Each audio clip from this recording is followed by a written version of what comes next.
Morning friends, कशा आहात तुम्ही? मजेत ना? आज आहे 15 ऑगस्ट आणि मला पण आजही उशीर झाला खूप उठायला. कारण की काल मला रात्री झोपायलाच उशीर झाला. माझं व्हिडिओचं एडिटिंग करायचं होतं मला. मला 1:30-2-2:30 वाजले मला झोपायला. सकाळी उशीर झाला उठायला आणि मग नुकतंच आत्ताच माझं आवरून झालेलं आहे. मी आत्ताच आवरून आलेले आहे. मग काहीतरी आता म्हटलं नाश्त्याला वगैरे बनवायचं होतं. आता काय करू? रात्री मी वाटाणा आणि मटकी भिजवली होती. नंतर लक्षात आलं की अरे माझा भाव आत्ता रक्षाबंधनला आला होता. मग त्यांनी येताना मिसळचं फरसाण आणलं होतं. मिसळचं फरसाण आणलं तर म्हटलं चला आज मिसळच बनवूया. कारण की आज माझ्या मिस्टरांनाही सुट्टी, मुलीला पण सुट्टी. आज सगळे घरीच आणि आज सगळं रिलॅक्स काम राहणार आहे. आणि वातावरण पण बाहेर पावसाचं आहे. पाऊस पण येतोय आणि आभाळ पण खूप आले आणि मस्त चमचमीत काहीतरी खायची इच्छा झाली. म्हटलं चला आपण घरीच मिसळ बनवूया. आज मी माझी मिसळची रेसिपी तुमच्यासोबत शेअर करणार आहे. तर बघा कशी बनवते मी मिसळ आणि तुम्हाला आवडली तर तुम्ही पण ट्राय करा, कमेंट करा. आणि अजून एक सांगायचं की मिसळचं फरसाण हे वेगळं असतं आणि आपण जे पॅकेटवालं फरसाण आणतो, समजा कधी आपण घरी मिसळ करतो, मिसळचं फरसाण हे वेगळं असतं आणि पॅकेटचं फरसाण आपण आणतो ना ते मिसळ करायला ते वेगळं असतं. मग तुम्ही कधी ट्राय केलं ना तुम्ही पहा की टेस्ट वेगळी लागते म्हणजे पॅकेटच्या फरसाणची. आणि हॉटेलमध्ये जे आपण मिसळ खातो ना त्यांच्याकडून ते फरसाण घ्यायचं किंवा त्यांना दुकानवाल्यांना सांगायचं आम्हाला मिसळचं फरसाण द्या. कारण की ते पॅकिंग करून देताना म्हणजे त्या पद्धतीने पॅकिंग करून देतात. तर त्याची टेस्ट वेगळी लागते. तुम्ही ट्राय करून बघा की खरंच म्हणजे मी जे बोलते ना ते आहे की नाही बरोबर की आणि माझी रेसिपी पण मी तुमच्यासोबत शेअर करणार आहे ना ती पण पाहतो.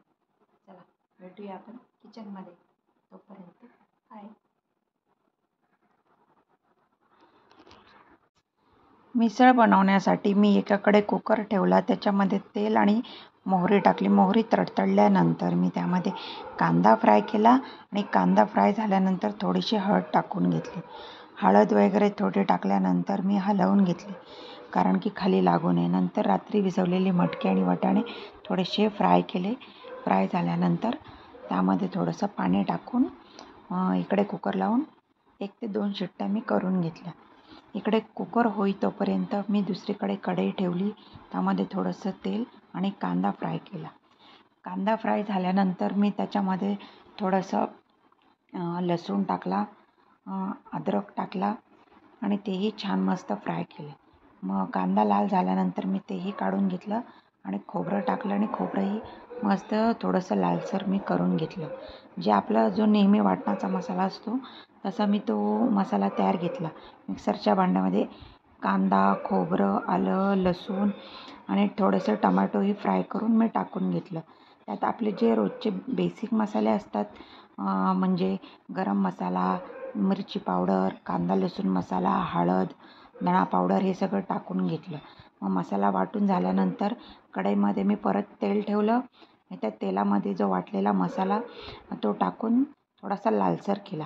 लालसर केल्यानंतर मीठ टाकून घेतलं आणि आपली जी मटकी आणि वाटाणा शिजलेला आहे ते टाकून घेतलं आणि मग थोडंसं गरम पाणी टाकलं आणि मिक्सरच्या भांड्यातही आपलं जे वाटलेला मसाला होता ते पाणी टाकून मी आपल्या कढईमध्ये टाकून दिला. मग इकडे आपले मस्त थोडीशी उकळी येते भाजीला. इकडे भाजीला उकळी येते आणि मस्त तरीही सुटते. मग वरून थोडीशी कोथिंबीर टाकली. कोथिंबीर टाकल्यानंतर आता मस्त छान एकदम वर भाजीला तरी यायला लागलेली आहे. पहा तुम्ही. इकडे आपली 15-20 मिनटात मिसळ ही तयार झाली आणि लगेच आता सर्व करायला घेतली. बघा मस्त झणझणीत लज्जतदार तिखट मिसळ. चला या खायला. कशी वाटली तेही सांगा तुम्ही आणि कमेंट्स करा.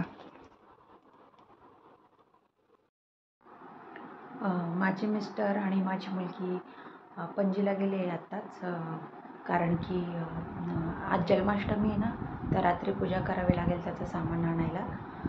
तर तुम्हाला मी ती क्लिप पण ॲड करते की गोव्याला किती पाऊस.